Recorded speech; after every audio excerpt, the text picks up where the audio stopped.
আগের পার্টে তো দেখতেই পেয়েছিলে মাম্মামকে নিয়ে পুজো দিতে এসেছিলাম আমরা রামপ্রসাদ ভিটেতে। তো এই পার্টে তোমাদের সাথে শেয়ার করব কিভাবে আমরা পুজো দিলাম। হ্যালো এভরিওয়ান, আমি পূজা তোমাদের সাথে শেয়ার করতে চলে এলাম আবার একটা নতুন ব্লগ ভিডিও। তো লাইনে দাঁড়িয়ে থাকার পরে কিন্তু আমাদেরকে ভেতরে ঢুকিয়ে নিল। এখানে ঢুকিয়ে নেওয়ার পর কিন্তু ভীষণই নিষ্ঠাভাবে পুজোটা আমরা দিয়েছি। ওই দেখো মায়ের এইটুকুই ভিডিও ক্লিপ আমি নিতে পেরেছিলাম, কারণ এখানে ক্যামেরা অ্যালাউ নেই। আমি কিন্তু লুকিয়ে লুকিয়ে ভিডিওটা শ্যুট করেছিলাম। তো সকাল থেকে আমরা সবাই না খেয়েছিলাম, তাই তো এখানে এসে অঞ্জলি দিলাম। এত ভালো করে পুজো দিয়েছি যে কি বলবো, অনেক বছর পর মন্দিরে এসে এত সুন্দরভাবে পুজো দিলাম যে মনটাই পুরো ভরে গেল। যাই হোক, ওখানে পুজো টুজো দেওয়া হয়ে গেছিলো। এখানে এসে কিন্তু চলে আসলাম গাছতলায়। এখানেই কিন্তু মা মানে আমার শাশুড়ি মা গিট বেঁধে গেছিলো আমার সন্তানের জন্য। সেই গিটটাই কিন্তু এখন খুলে দেবে, যেহেতু পুজো আমাদের দেওয়া হয়ে গেছে।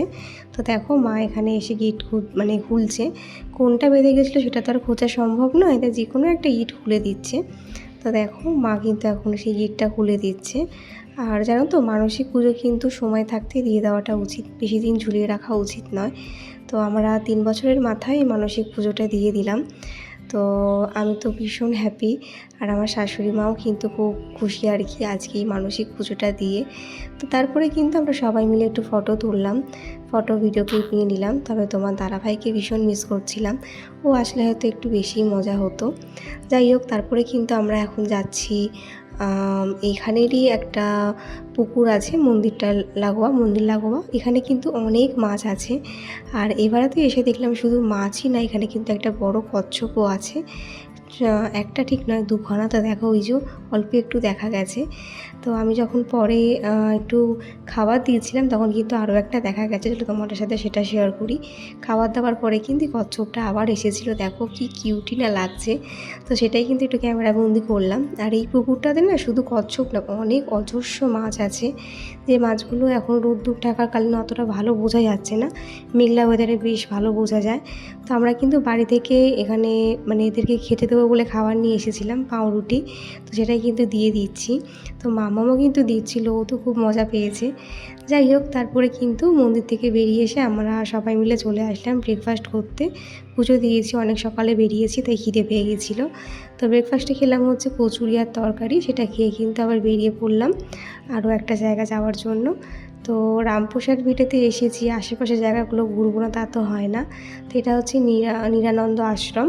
তো সেখানে একটু আসলাম, যেহেতু প্রচণ্ড রোদের তাপ, তাই কিন্তু পুরো আশ্রমটা ঘুরে দেখা হলো না, সামনেটুকুই ঘুরলাম। তবে সামনের এই বাগানটা আমার খুব ভালো লেগেছে, এখানে কিন্তু অনেক পদ্ম ফুল গাছ দেখতে পেলাম। দেখো কত সুন্দর জায়গাটা, পুরো গাছগাছালিতে ভর্তি। এটা অ্যাকচুয়ালি ওদের বাগান বাড়ি। আর ভেতরে ছিল আশ্রমটা। তো ভেতরে যেহেতু প্রচণ্ড রোদের তাপ, তাই পুরোটা আর ঘুরলাম না।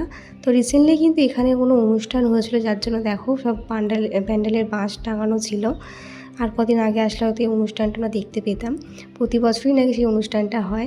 তারপরে চলে আসলাম হচ্ছে চৈতন্য ডোবা, এটাও কিন্তু আমাদের হালিশহরেই পড়ে। তো এইগুলো আমি প্রথমবারই দেখছি, এটাকে কোনো দিন আসিনি। তবে হালিশহর আর রামপ্রসাদ ভিটেতে আমি এসেছি একবার, আর এটা আমার সেকেন্ড টাইম আসলাম মামামের মানসিক পুজো দিতে। যাই হোক, এইভাবেই কিন্তু আমার পুরো হালিশহরটা ঘোরা হয়ে গেল, সাথে পুজোটাও দেওয়া হলো। তো চলো, আমার ব্লগটা এখানে শেষ করছি, এবার কিন্তু আমরা বাড়ি ফিরে যাচ্ছি। তো আজকে ব্লগটা কেমন লাগলো তোমাদের অবশ্যই জানিও, ভালো লাগলে কিন্তু লাইক কমেন্ট করতে কেউ ভুলো না। তাহলে চলো, আজকের মতন টাটা, দেখা হচ্ছে নেক্সট ভিডিওতে। বাই সবাইকে।